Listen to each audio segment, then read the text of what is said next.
नमस्कार। मैं हूं विक्रांत यादव और आप देख रहे हैं आपका अपना चैनल द स्वतंत्र। आज एक बड़ी राजनीतिक घटना हुई जब आम आदमी पार्टी के 7 सांसदों के बीजेपी में शामिल होने की खबर सामने आई। तात्कालिक तौर पर देखें तो यह आम आदमी पार्टी के लिए एक बड़ा झटका माना जा सकता है। ऊपर से देखने पर ऐसा लगेगा भी, लेकिन इस मामले में आम आदमी पार्टी का राजनीतिक फायदा भी हो सकता है। फायदा आप सोच रहे होंगे कैसे, ये आपको समझाने की कोशिश करता हूं। हालांकि इसमें अब सब कुछ ये देखा जाएगा कि आम आदमी पार्टी इस पूरी घटना को किस तरीके से इस्तेमाल करती है। आज जैसे ये खबर आई कि ये 7 सांसद, राघव चड्ढा समेत 7 सांसद जैसे ही बीजेपी में शामिल होने की बात सामने आई, उसके बाद पार्टी के राज्यसभा सांसद संजय सिंह सामने आए। उन्होंने कहा कि पंजाब के लोग कभी भी धोखे को बर्दाश्त नहीं करेंगे, गद्दारी को बर्दाश्त नहीं करेंगे। आप समझिए, ये उन्होंने केवल राजनीतिक बयान नहीं दिया है, बल्कि ये एक जानबूझकर ये दिया गया बयान है, क्योंकि आम आदमी पार्टी ये जानती है कि पंजाब के लोग बहुत संवेदनशील हैं। वो कभी भी धोखे को बर्दाश्त नहीं करते। वो कभी भी इस बात को स्वीकार नहीं करेंगे कि किसी दूसरी पार्टी ने डरा धमकाकर या फिर नोक पर अपने विपक्षी दल के सांसदों को अपने साथ शामिल करवा लिया हो। यूं तो आम आदमी पार्टी, माफ कीजिएगा, भारतीय जनता पार्टी की पंजाब में कोई बहुत बड़ी राजनीतिक हैसियत नहीं है, लेकिन बीजेपी की कोशिश है कि किसी तरीके से उसे वो बढ़ाए। पहले उसने भी कांग्रेस के बड़े नेताओं को अपने पार्टी में शामिल किया, जिसमें कैप्टन अमरिंदर सिंह जो कांग्रेस के मुख्यमंत्री थे सूबे के, इसके अलावा हम बिट्टू को शामिल करवाया, रविंदर सिंह बिट्टू को, जो बेअंत सिंह के पोते हैं, उनको शामिल करवाया। यहां तक कि पंजाब बीजेपी के जो प्रदेश अध्यक्ष हैं सुनील जाखड़, वो भी कांग्रेस के बड़े नेता थे। तो पहले कांग्रेस के बड़े नेताओं को शामिल करवाया, अब आम आदमी पार्टी के सांसदों को, 7 सांसदों को, जिनमें से 6 पंजाब के सांसद थे। अब सबसे पहला सवाल तो ये उठता है कि क्या ये इन सांसदों का व्यक्तिगत फैसला है, क्योंकि अक्सर मौके पर कहा जाता है कि इसके पीछे गहरी राजनीतिक रणनीति और दबाव की राजनीति काम कर रही है। भारतीय राजनीति में दल बदल कोई नई बात नहीं है, लेकिन एक ही दिन में एक पार्टी जिसके 9-10 सांसद हों, उनमें से 7 सांसद एक ही दिन में चले जाएं दूसरी पार्टी में, तो बड़ा सवाल जरूर है। आप ये समझिए कि आम आदमी पार्टी इसे गद्दारी के रूप में पेश कर रही है और यह संदेश देने की कोशिश कर रही है कि पंजाब की जनता ऐसे नेताओं को कभी स्वीकार नहीं करेगी। ये भावनात्मक दाव आम आदमी पार्टी को लगता है कि जनता भी इसे समझेगी, और इसी कारण पार्टी ने पहला जो अपना बयान दिया वो इसी तरह से दिया। आम आदमी पार्टी का यह मानना है कि पंजाब के लोगों के लिए वफादारी और सामाजिक सम्मान का सवाल बहुत ही महत्वपूर्ण है, और पंजाब के लोग ये जानते हैं कि इस तरीके से जाना बिना किसी दबाव के वो मुमकिन नहीं है। तो एक तो ये बात हो गई। दूसरा, आम आदमी पार्टी का ये दावा है कि इस मुद्दे को धोखे बनाम ईमानदारी के रूप में जनता देखेगी, कि जहां आम आदमी पार्टी ने इन तमाम लोगों को टिकट दी, राज्यसभा के लिए सांसद बनाया, राघव चड्ढा को पहले विधायक लड़ाया, फिर राज्यसभा की टिकट दी, और बाकी भी लोग जिनको राज्यसभा लेकर आई वो अपने क्षेत्र के महारथी थे। अब आप हरभजन सिंह जो क्रिकेट के बड़े खिलाड़ी रहे, लेकिन पहली बार उन्हें मौका दिया गया राज्यसभा सांसद बनाने का।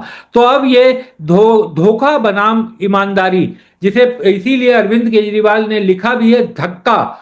तो धक्का शब्द का इस्तेमाल इसीलिए किया है क्योंकि पंजाब में धोखे को धक्का कहा जाता है, और पंजाब की नजर से ही ये बात उन्होंने लिखी, और ज्यादातर सांसद पंजाब के हैं, इसी कारण उन्होंने धक्का शब्द का इस्तेमाल किया है। अब आप दूसरी चीज ये समझिए कि एक और बड़ी चीज जो आ रही है सामने, कि वहां पर उनका ये कहना है कि जिस तरीके से दल बेअदबी कानून लेकर के आए भगवंत मान, उसके कारण बीजेपी परेशान थी, बीजेपी नाराज थी, बीजेपी सहमत नहीं थी, और बेअदबी कानून के खिलाफ ये कार्रवाई की गई है।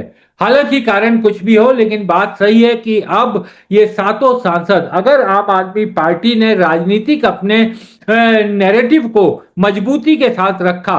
अगले साल सूबे में राजनीतिक चुनाव है।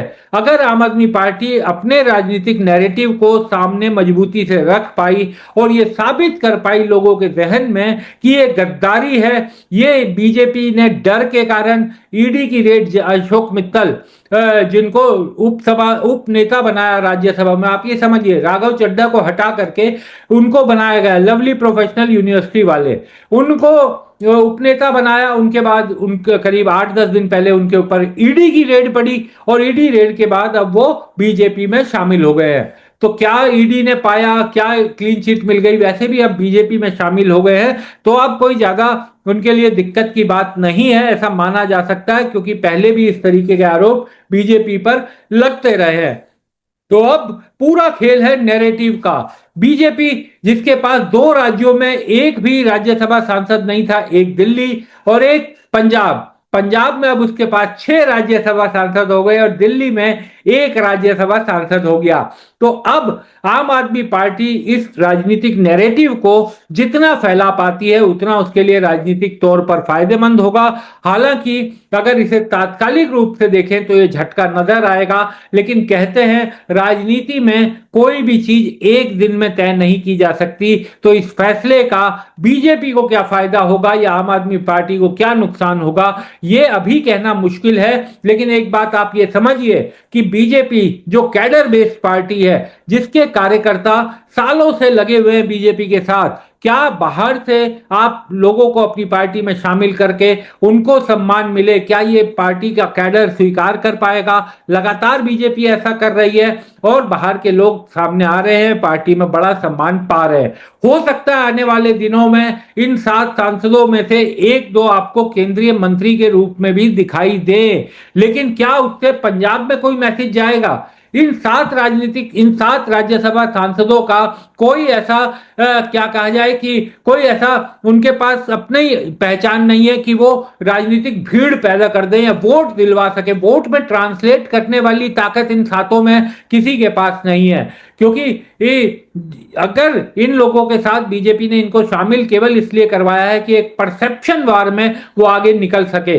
बीजेपी की राज्यसभा में नंबर्स भी बढ़ेंगे, पंजाब के सांसद उसके बढ़ जाएंगे, लेकिन अगर नैरेटिव वार आम आदमी पार्टी और अरविंद केजरीवाल और भगवंत मान ये साबित करने में लोगों के जहन में कामयाब रहे कि ये धोखा है, ये गद्दारी है, ये पार्टी के साथ और पंजाब के साथ गद्दारी है, तो निश्चित तौर पर उनको इसका फायदा आने वाले चुनाव में मिल सकता है। तो ये एक पहलू, एक बड़ा पहलू है कि ये तात्कालिक झटका लग सकता है, लेकिन 2027 के चुनाव को देखते हुए अब ये पूरा आम आदमी पार्टी, अरविंद केजरीवाल और भगवंत मान की रणनीति पर निर्भर करता है कि किस तरह से वो इस पूरे मामले को जनता की अदालत में लेकर जाते हैं। और जनता, क्योंकि पंजाब के जो लोग हैं, आप ये यकीन मानिए बहुत ही खूबसूरत और दिल से सोचने वाले लोग होते हैं पंजाब के।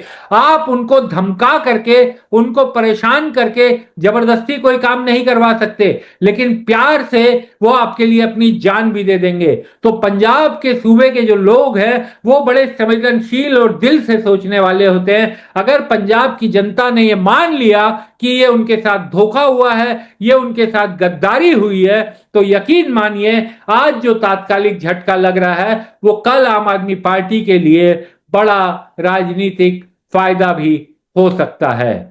शुक्रिया।